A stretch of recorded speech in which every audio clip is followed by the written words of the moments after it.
Hey there, this is Tricia. I'm an aromatherapist and cosmetic formulator, and I've had a request for sharing a recipe for bath fizzes. Now, I'm not a bath fizz expert by any means, but this is something as an aromatherapist I've often created with younger children and high schoolers. So I wanted a recipe that was very easy for them to follow, very foolproof and fun. So most of the time, well, pretty much all of the time when I formulate, I do it by weight, measuring grams on a scale. But this recipe, to make it a little simpler for kids, I'm using volume. And as far as the ingredients go, one of the key ingredients to making a bath fizz is baking soda. So just the run-of-the-mill baking soda that you find in stores. And then another key ingredient is citric acid. Now, if you've ever made one of those awesome baking soda volcanoes, you know that when acid and baking soda come together, they create that wonderful fizz. Or if you clean with baking soda and vinegar, you know that there's a fizzing reaction that occurs. Well, when we have the two dry ingredients together, they don't fizz until they hit the water. So that's kind of where the magic of the fizz comes from, the citric acid and the baking soda. Some people just use those two ingredients. I actually add in a little bit of cornstarch. It creates a creaminess and helps them to hold together better. And then I also use oil as opposed to water or witch hazel, because it just makes life a lot easier, especially when you're working with kids or this is the first time that you're doing this. So let me show you what's in my bowl. Okay, and like I said, I'll share this recipe on my website. So in my bowl, I gotta fix my camera, see if I can keep it from tilting all over the place. Okay, so in my bowl, I have equal parts of the baking soda and citric acid, and then I have, so I have 2 parts of each of those, 1 part of just a cornstarch, or you could use arrowroot, and a little bit of mica for color. And I sifted the baking soda to get rid of the lumps. I just used a little sifter, and I added a couple tablespoons of kaolin clay.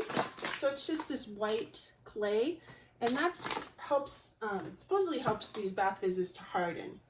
And then in my measuring cup, I have some rice bran oil. It's a nice light oil that feels really good on the skin.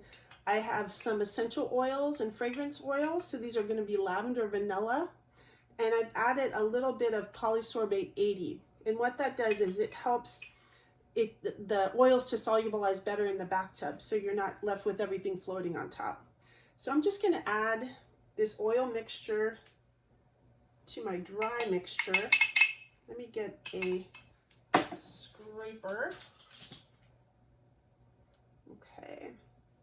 And this recipe makes about 9 medium bath fizzes, so it's a nice amount. And all these ingredients, except for maybe the polysorbate, are things you can just get at your local grocery store for the most part. Or it's easy to order this stuff on Amazon.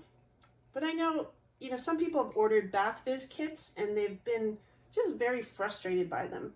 And personally, even though this is not like a super elegant bath fizz recipe, it works. It works. So it's very satisfying. Okay, so what I'm doing is just incorporating the oils into the dry ingredients. And we want to create a texture that's kind of like wet sand. Okay. And yeah, this recipe, I've used it with 8 and 9-year-olds.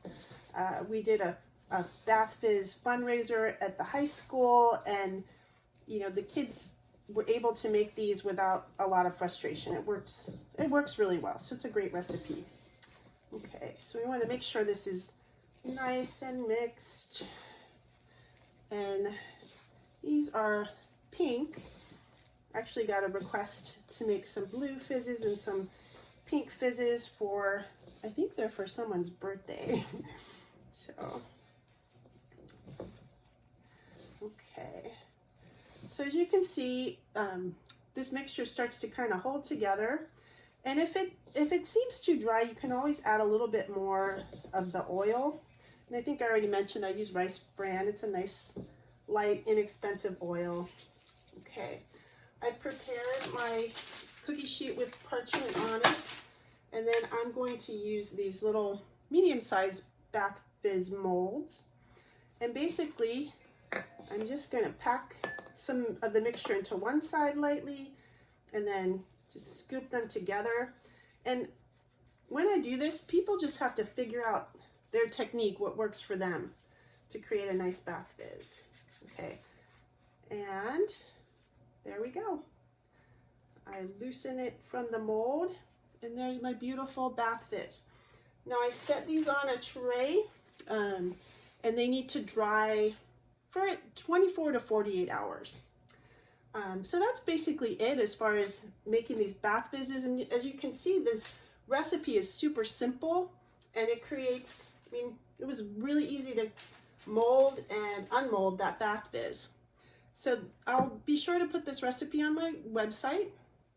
And until then, have a beautiful day, and I'll see you next time. Bye for now.